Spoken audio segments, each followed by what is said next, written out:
welcome to this edition of KTN Prime this Tuesday, the 13th of August, 2013. Glad you tuned in. My name is Kyallo. Indeed, and I'm James Smart. We have all the news from this country and abroad. But first, the highlights. Sasa conversation ilikuwa sasa ile ya ring, anataka silver, na mimi nilikuwa nataka goldish. Sasa hapo ndio bado tulikuwa tuna argue about. Pande yake tuliuliza yeye kile anataka tununulie. Alisema tununulie gas cooker. Bereaved groom and families speak on the grisly murder of bride and brother-in-law. Mmoja akavuruta mtoto. Sasa anasema ni nini? Nilikuwa na shilingi 200. Nikamwambia ndio hiyo 200 kweli ni nini? Wamekata mtoto wakaenda na kiti yake. Agony of a small boy whose private parts were chopped off. Ombi langu kwa serikali za kaunti ni tuweze kufanya kazi pamoja, tuhakikishe ya kwamba huduma hiyo tumeweza kuifikishia kwa mwananchi pahali popote alipo.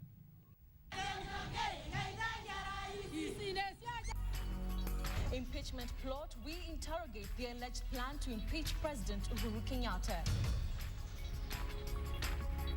And still on KTN Prime, Kyallo reveals the dramatic details of how oaths work.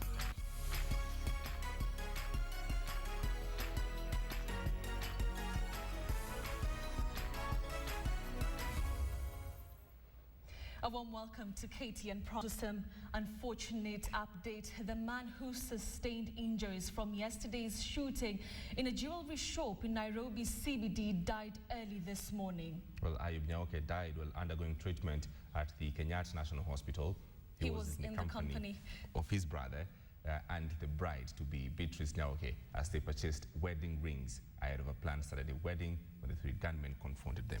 Newton Nyaoke, who survived the attack today, recorded a statement at Central Police Station even as friends and families started their journey to the city to begin funeral arrangements.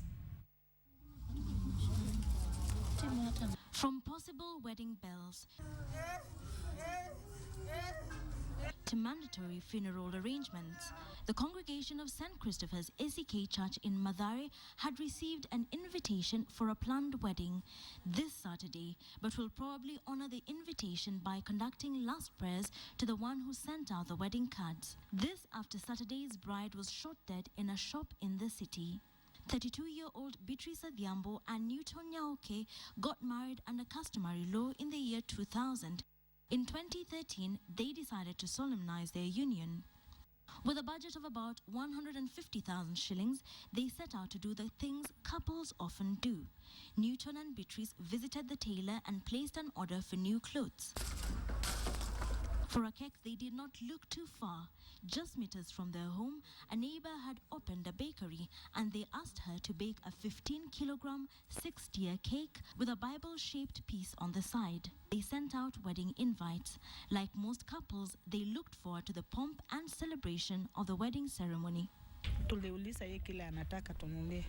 Alisema tununulie gas cooker. Ndiye alitaka. Beatrice, her husband Newton, and his brother Ayub had attended a funeral on Monday morning. Afterwards, they planned to attend to the only task remaining, collecting their wedding rings from the jeweler. They then stopped for a bite at an eatery and exchanged what would be their last words. Akulangi sana lakini usiku alikula chips sahani 2. Sasa nilikuwa namuuliza kwa sababu ya nini? Angefadhali angekula ugali.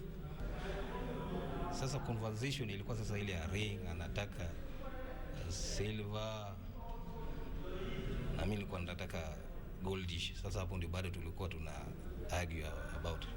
Then they headed to the jewelry shop and tragedy struck. All of a sudden watu 3 wakaingia nyuma yetu. Sasa wakatuambia tukae hivyo hivyo. Kutan wakatuambia raise up your hand, tukabeba mkono juu. Tukamwambia ile kitu na yote mtoe kwa mfuko. Ile harakati ya kutoa waka fire immediately tukaanguka chini. Yani nilikuwa unconscious, lakini wakati niligain conscious kuamka juu on my right, Ayub alikuwa on my right amelala chini, on my left Beatrice alikuwa amelala. In a curious turn of events, the gangsters reportedly took nothing from the shop, leaving the 8,000 shillings Newton had withdrawn intact. On Tuesday morning, it became a double tragedy as the groom's brother, who was also shot in the incident, succumbed to his injuries. Friends and family members who had travelled to the city for the wedding now left to sort out the details of the wedding that never was, while searching for answers to the question why. Saturday, the 17th of August, was a special date for Beatrice and Newton. It was the day when, after 13 years together, they were finally scheduled to solemnize their union, but this was not to be, owing to the tragic events that occurred just 5 days before their wedding day. These events now leaving their families planning not a wedding, but 2 funerals. Wilkis Anyabwa, KTN at SEK St. Christopher's Church, Mathare North. Now, an orphan in Trans Nzoia County is in agony after his private parts were chopped off by unknown men when he was 8 months old. KTN's Masikandia tells you why the men who pounced on the small boy left the boy and the family in more than just the physical pain of the beastly act. Alice Bonareri remembers vividly that Thursday, 30th May 2002, a day whose horrific events tore her orphaned grandson's life into pieces. Sasa tumeenda kulala, watu wakagonga mlango pap, na wakaingia, wakabekseni. Sasa na ni nini? Nyamaza mama, nikanyamaza. Mmoja akavuruta mtoto, sasa anasema ni nini? Nilikuwa na shilingi 200, nikamwambia ndio hiyo 200 kweli ni nini? Wamekata mtoto wakaenda na kiti yake. He was only 8 months old then. He was rushed to Kitale District Hospital, and after 33 days in hospital and 3 surgeries to enable him pass urine, they returned home. We will call him Ben, but that is not his real name. He is now 11 years old and curious, asking why he is not like his peers. He has no private parts. Shuleni huwa tunacheza na wenzangu kandanda tu, tunacheka, lakini ikifika wakati ya kwenda msalani huwa naenda peke yangu. Nasikia vibaya, nataka nisaidiwe. His grandmother says they sought help from a Kitale doctor who referred them to a surgeon in India for the possibility of a reconstructive surgery. Her hands are tied though. The surgery costs 1.5 million shillings. Alice, a widow, cannot even begin to imagine where such an amount would come from. They live in debilitating poverty. Ndio ninaomba sasa asaidiwe ndiye ague kijana asaye watoto yake. Alice still does not know the motive behind the chopping off of Ben's sexual organ by the group of 4 men. No one was arrested as she had no clue who the attackers were. Siwezi enda kucheza na kuogelea kwa sababu nikitoa manguo niogelee huwa naona aibu. They continue to search for answers and money. It's an incident that is rarely talked about here as they strive to live normal lives. When the group of 4 men attacked over 11 years ago, they did not only leave with part of his body, but they left with his confidence too, one that may be regained as a result of the successful surgery and the help of well-wishers. Mahasikandia, KTN, Kipkelion Village, Trans Nzoia County. All right, governors have opened a new battlefront with the government just a day after the gazettement of the transfer of functions for county governments. They are demanding for the control of roads maintenance, rural electrification, management of forests, water towers and grain stores. And as KTN's Rita Tina reports, the Council of Governors has called for a governors meeting this Thursday as the quest for more powers intensifies. Yes. Just a day after the Transition Authority gazetted the transfer of functions, governors are at it again. The issue at play is not capacity, but vested interests keen to maintain the status quo. The Gazette notice gives the Kenya Urban Roads Authority and the Kenya Rural Road Authority the mandate to maintain roads in the counties, but the Governor's Council wants the county governments to be in charge. Counties have budgeted for these roads, and they would like to start repair of the same roads. And we'll be expecting national government to release the fuel levy funds. Governors accused the Transition Authority of going against an earlier agreement that would have seen county governments implement rural electrification. The function will be retained by the national government. All counties have budgeted for electrification of schools, hospitals, and other facilities. And the effect, once we identify and it is costed, rural electrification will go ahead to do the job and give us an invoice and we pay. The governors want control of the grain stores that are managed by the National Cereals and Produce Board. They want to be in charge of forests and water towers, and are also seeking to take charge of water licensing, a function carried out by the Water Resource Management Authority. WARMA should not continue to license water collections since this is a county function. Governors are set to meet this Thursday to strategize on their battle for more powers. Counties will individually appeal to the Senate for redress. The clamor for more power has seen governors threaten to push for a referendum, and the gazettement of the transfer of functions by the Transition Authority may add to the intrigues in the power tussle between the national and county governments. Rita Tinina, KTN. Now, the government will use some of the funds allocated to infrastructure development to construct secure storage facilities for all laptops in all public primary school. And as Patrick Amimo reports, the government has reiterated its promise to provide a laptop for each of the estimated 1.4 million children who will be joining Standard 1 in all public primary schools in January next year. Make sure that money is... The government has moved to actualize integrated information and communication technology in all the 20,300 registered public primary schools across the country. It comes as the Ministry of Education has ruled out the use of tablets. And the devices are now confirmed to be laptops. The government says the laptops will be stored in schools in order to avoid damage or loss. But this poses security concerns for the laptops, given that some schools lack permanent buildings, let alone those pupils who study under trees. We've had computers that are bigger than laptops that have been stolen and schools vandalized. So I don't know whether you're going to make sure that every school has a guard, or security guard, or the normal watchman that we have in other schools. We shall try as much as possible to make sure that the storage facilities are adequately secured. We are going to engage communities to realize that these are equipment meant for the education of their own children. What is the assurance to the taxpayer that once the laptops are delivered to the schools, they'll not find their way out of the school? Whoever is entrusted to take care of these particular properties, which are government, will be made to know that the obligations and the responsibilities lies on them. With the advent of laptops in schools comes the phasing out of blackboards. We are going to acquire projectors because we would want to see a situation where our children are growing out of the blackboards, because we would want to see more of the content that is critical being hosted in cloud. 3 teachers from all public primary schools will be trained on use of computers from next month, using laptops that were used in the last general election. The group that we are targeting are the truly analog teachers. In order to make maximum use of the devices, the laptops will be available for use for pupils in classes 4 to 8. A bidders conference on the supply of laptops will be held in Nairobi this Friday. Patrick Amimo, KTN, Nairobi.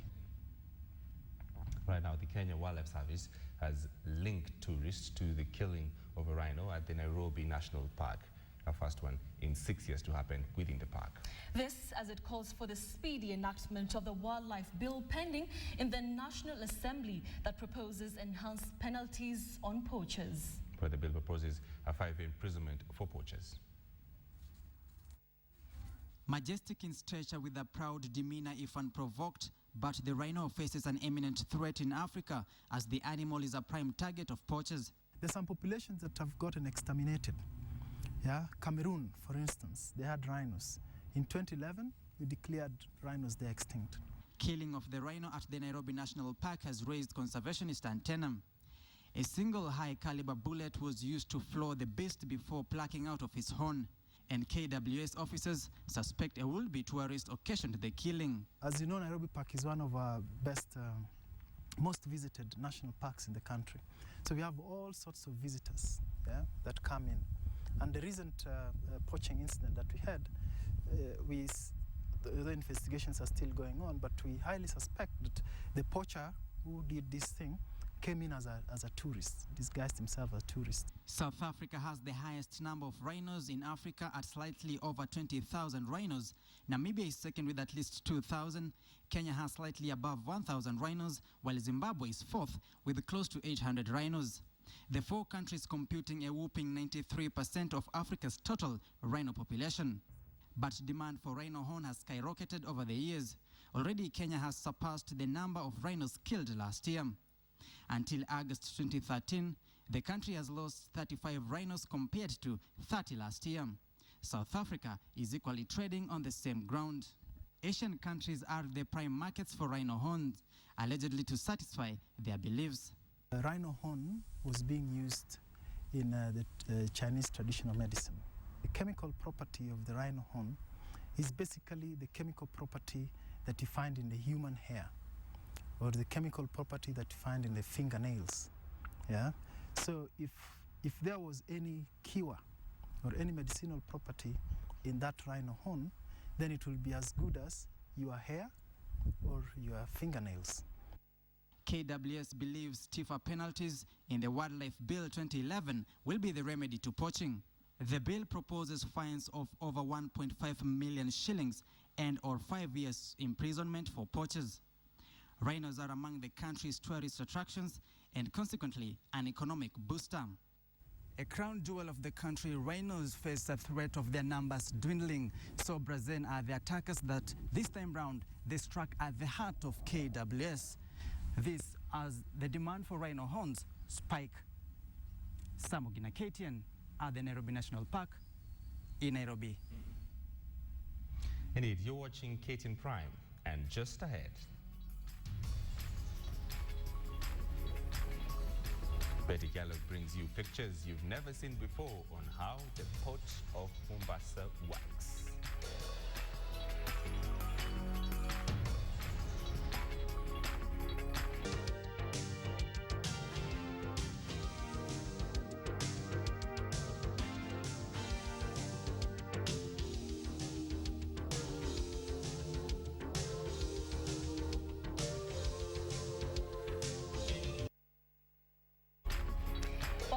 To KTN Prime.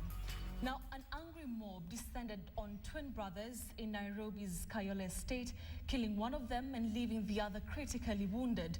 The twins were alleged to be part of a gang of robbers. Well, upon being informed of the incident, the twins' father admitted that he had warned his sons of such an eventuality. Charity Kimani has that report. To the residents of Kyallo Estate in Nairobi, it could be one down and others still on the run. It is different for Lino Satitwa, who is mourning the death of his son. 29-year-old Nashon Zanyeni was beaten to death by an angry mob. They suspected him of being a member of a gang that has been involved in a spate of robberies in the estate. The deceased twin brother escaped death. He survived with serious injuries. Nimepiga ukiuliza kila mtu kwa kijiji nilipiga vijana kwa kutembea. Kwa hiyo haujafurahishwa na tabia zao? Tabia siwezi sema ninafurahisha nazo. Siwezi. Yule anakufa kwa ukimwi atasemekana amekufa kwa ukimwi. Hawa kama amekufa kwa wizi, wamekufa kwa wizi. At around 10 p.m. last night, the siblings arrived at their home in Kyallo, which according to their father was unusual because they normally would be in the house at around 8 p.m. Not sure of exactly what was going on, Linus decided to open the front gate only to find a mob and police standing outside his gate. It was then that they informed him of their suspicions about the two young men. Ukiniuliza polisi na wewe unanijua na una namba yangu ya simu na vijana wameiba, mmejua wameiba, mmeshuhudia, una ukweli wameiba. Mbona ukuja huku nifupikia simu ndio nifunga hata keti ya nyuma juu sasa wamerukia nyuma. The injured son is admitted at the Lucy Kibaki Hospital and is assisting police with investigations. Charity Kimani, KTN, Nairobi. All right, last week on our knowledge segment on how things work, Betty Kyallo showcased the inner workings of the ferries at the coast. Tonight, she shows you never-seen-before footage of the Port of Mombasa while revealing just how it works. Here now is how things work.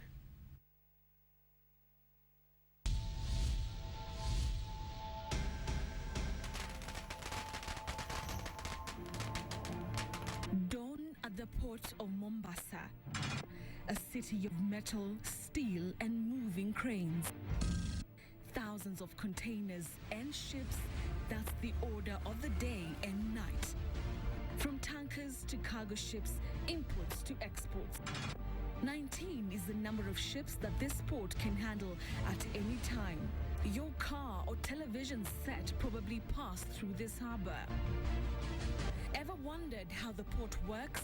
Tonight, we'll tell you how things work. A day at the port starts early morning. We arrive just in time for one of the most important meetings, the daily port planning meeting. MSC Sierra will be on 17th August. This goes on for at least an hour. It is here that ship agents notify the Kenya Port Authority of incoming ships at the port for scheduling in the coming days. It is also here that the Kenya Ports Authority officials plan on how they will distribute equipment or manpower when it comes to offloading the ships. After planning has been done, we await the arrival of the vessel. The moment the vessel arrives, they will notify the port. On this particular day, we were waiting for a tanker. Her name, Alpine Aquilina. She had been in the high seas for a month, and it was just hours until she ventured into the Indian Ocean and finally rested at the port of Mombasa. The port of Mombasa is a compulsory pilotage port. This means that once a foreign ship is about to make an entry into the Kenyan Channel, it is only a Kenyan pilot who can take over the marine vessel and navigate it through the channel to the port. I'll inform the port control to call the vessel and advise the vessel to proceed to 3 miles from this entrance buoy. So after reaching there, she will stop and just drift wind for the pilot. So I'll take our pilot boat here and sail out to board the vessel. From there, I'll board the vessel, then I'll assist the captain to bring the vessel to the port. After briefing me on the voyage, he makes final calculations and the Marine Control Tower alerts us it's time to leave.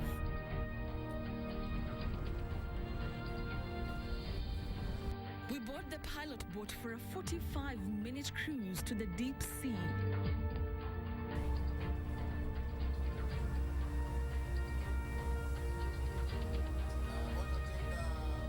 After 30 minutes of turbulent waves, we spotted her. The Alpine Aquilina in all its glory, stretching out to 243 meters with 11 meters of her body underwater. Her presence couldn't be ignored. The final communication was made between the Kenyan captain and the Alpine's captain. Okay, increase your speed. Then it was time for him to go take over the tanker. Once on board the ship, he will interact with the master of the vessel, and then the master of the vessel will hand over command to a KPA pilot. So the KPA pilot then takes command of the vessel and then navigates it safely into the entrance channel up to the planned berth. A berth is essentially an area where a ship is received for it to be offloaded and loaded with cargo.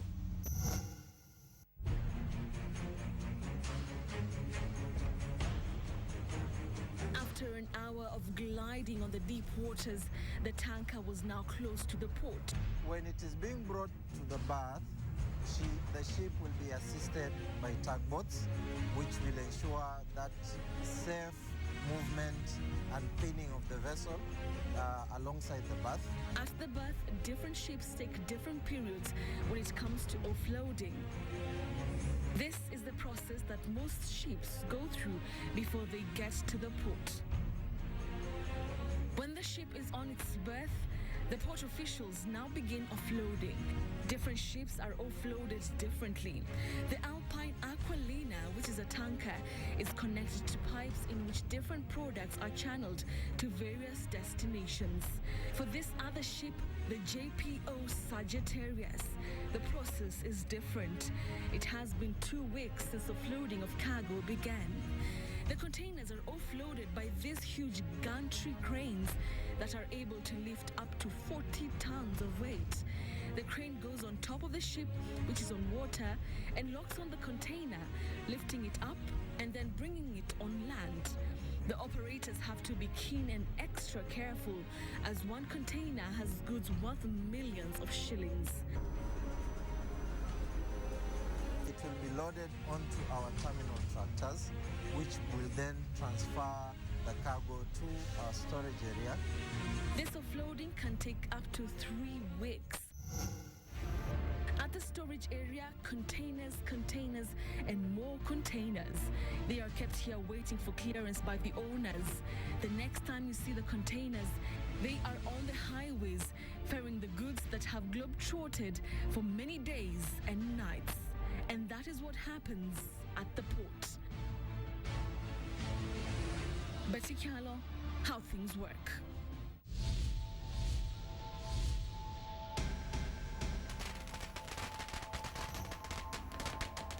Well, and Betty is here now with me. Betty, this is the question though. Why does the pilot has to take over the vessel? Because they're the only people who know the channel, because of the waves and everything. They're the ones who have the knowledge of just how to navigate the big ship, like the Alpine Aqualina, through the channel to the port. Alpine Aqualina. Alpine Aqualina. What a lovely name. I love it. All right, let's continue with our bulletin. After reports emerged that a group of MPs allied to CORD may be plotting to introduce a motion of impeachment to President Uhuru Kenyatta and his deputy William Ruto in relation to their cases at the International Criminal Court, Uhuru says his government will ignore critics and continue working for Kenyans. KTN's political editor Ben Kitili is up next with a scrutiny of what it will take to impeach Uhuru and Ruto. The Kenyatta administration has endured a turbulent first 5 months in office. The troubles of being a transition president aside, Kenyatta has received much grief from the main opposition coalition, CORD. The latest being a planned motion by a group of CORD members of parliament to impeach the president and his deputy, William Ruto. But the head of state remains defiant. Zote tujikaze, turudi kwa kazi, tuanze kutendea wananchi. Siasa wakati wake utakuja.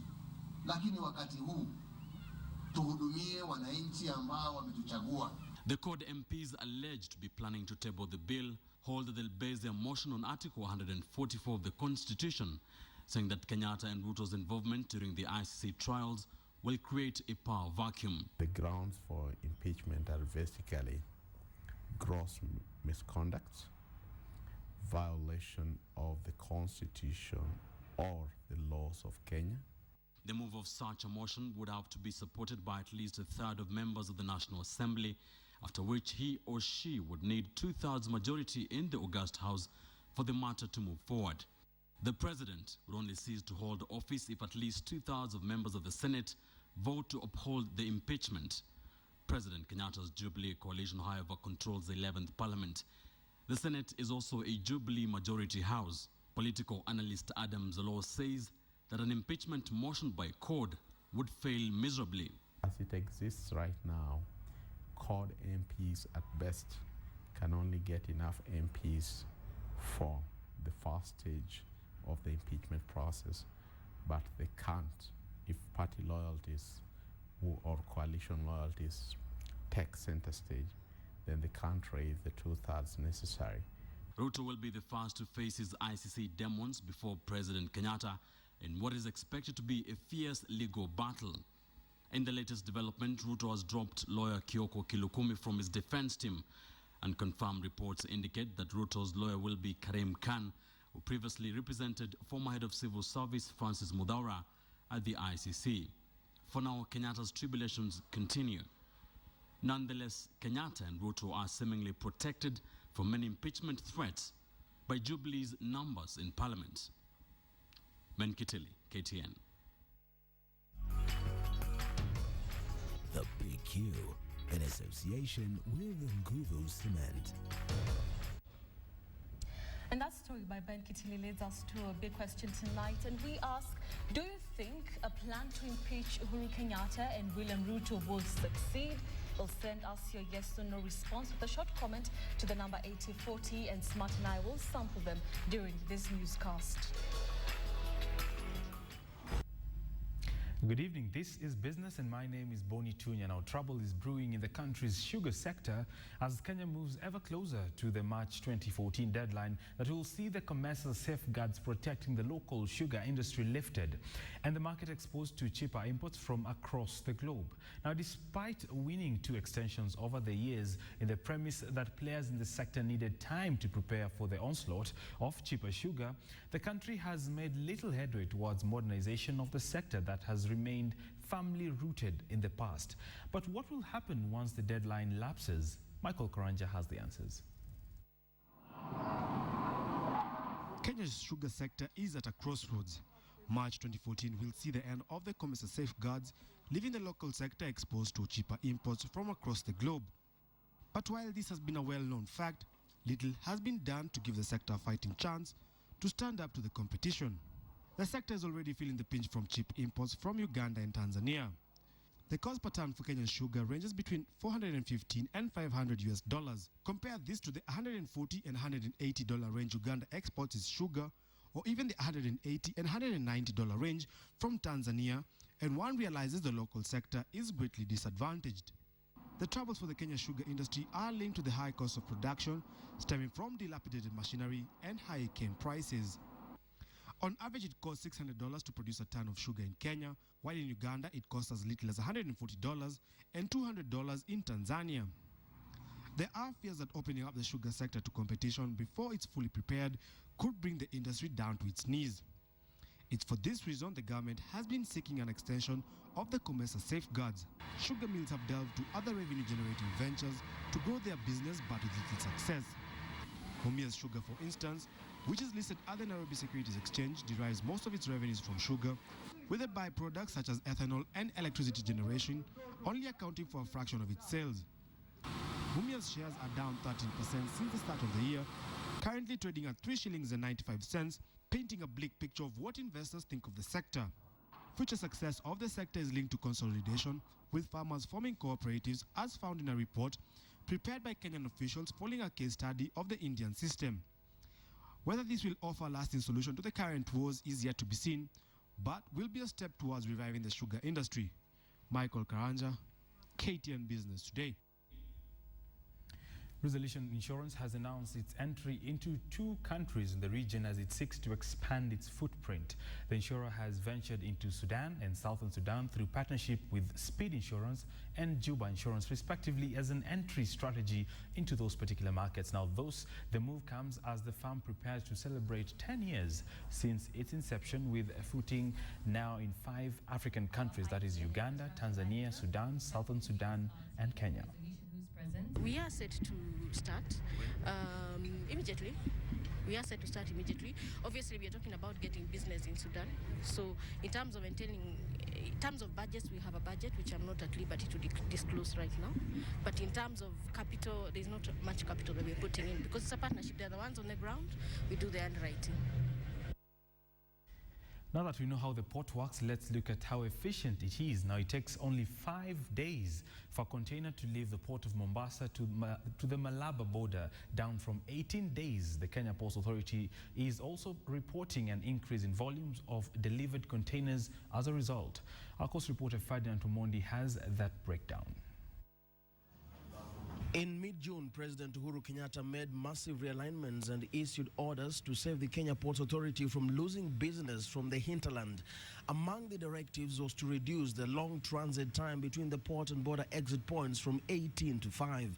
2 months down the line, KPA says it has achieved that target. Average period it takes to move from Mombasa to Malaba, 4.85 days.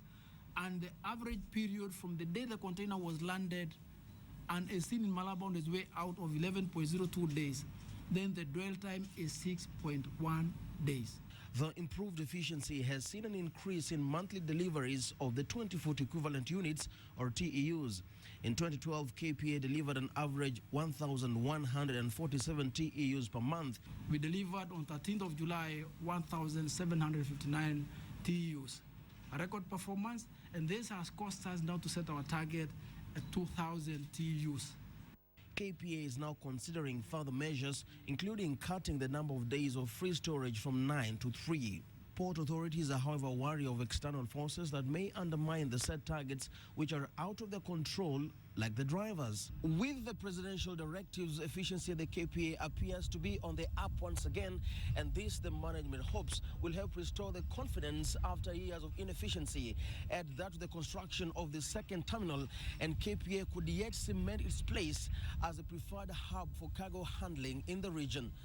Ferdinand Omondi, KTN, Mombasa. As always, business ends with a look at the market numbers coming up next on the Financial Markets Review. My name is Boni Tunya. Good night.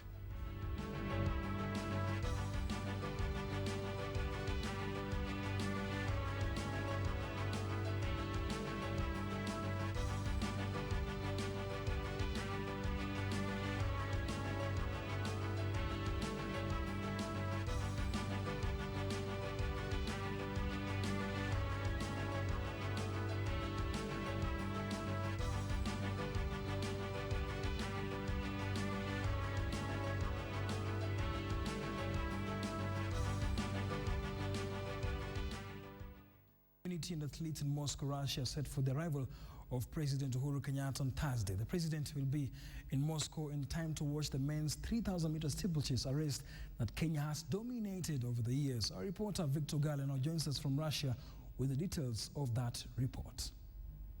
Discharge your duty and bring back many gold medals. President Uhuru Muigai Kenyatta, compared to his predecessors, is the only head of state who has sportsmen and sports at heart. Uhuru is expected in Moscow, Russia, and already news of his arrival has been taken positively by the Kenyans living here in Moscow. It will map Kenya to the Russian minds.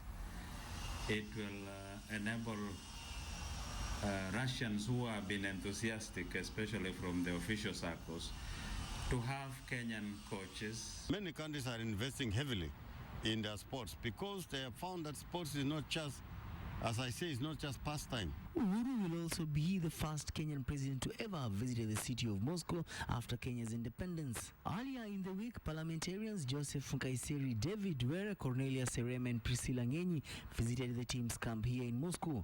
When you have somebody who is leading, it will give a lot of courage to others. I'm very impressed with our Kenyan boys and girls. They have performed very well since their arrival in Moscow. And I think morale is high in the team, and I believe that we are going to do much better.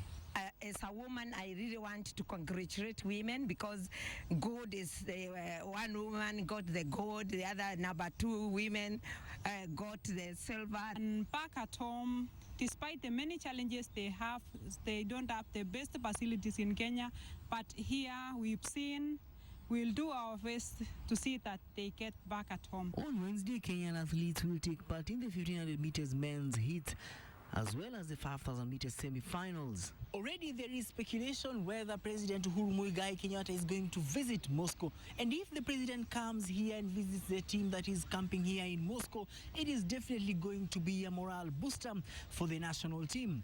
Victor Ogale, KTN, outside the Luzhniki Stadium in Moscow. Thank you, Victor. Back in the country, the Kenya Defence Forces men's basketball team put up a sterling display to beat Uganda People Defence Forces 68-57 in a tough fixture and come within the range of lifting at least the title of the East African Community. The KDF recorded a comfortable 15-6 lead at the end of the first quarter, but UPDF was at the top in the next period with 17-11 advantage. The teams tied 22-all in a tight third quarter, but KDF, cheered on by home fans, eventually emerged 68-57 winners to bring the winning record to 3-0 in the 5-team competition. Victor Dendo was the highest scorer for the Kenyan team with 12 points, while William Ochieng and Dita Okoth both had 11 points. In the previous matches, the KDF beat Burundi National Defence Forces 70-69 and recorded the second victory of the tournament following a half-basket victory of 73-72 over Rwanda Defence Force. If KDF beats Tanzania tomorrow, their next match will increase the points tally to an unassailable 8 points. If TPF wins, the KDF will earn 1 point off the match and leave the trophy on 7 points. Kenya has only been winning with half-point matches. That's all for KTN Sports Today. I'm Nicholas Mudimba. Have yourself a good night. All right, just about to be done here, and we finished the big question we asked you tonight. If you think the plan to impeach Uhuru Kenyatta and William Ruto would succeed. Let's take a look at how you polled. 86% say no, those plans will not succeed, and 14% say yes, they will succeed. Let me sample a few here. No, we Kenyans voted for Uhuru Ruto, that is Uhuru and Ruto, knowing they have an ICC case, so MPs should respect our votes. That is Julius Maina from Githurai. Yes here says yes, it will succeed if the MPs stand up for justice, truth and rule of law. That is Jane from Nairobi. Choose Nguvu for undoubted strength.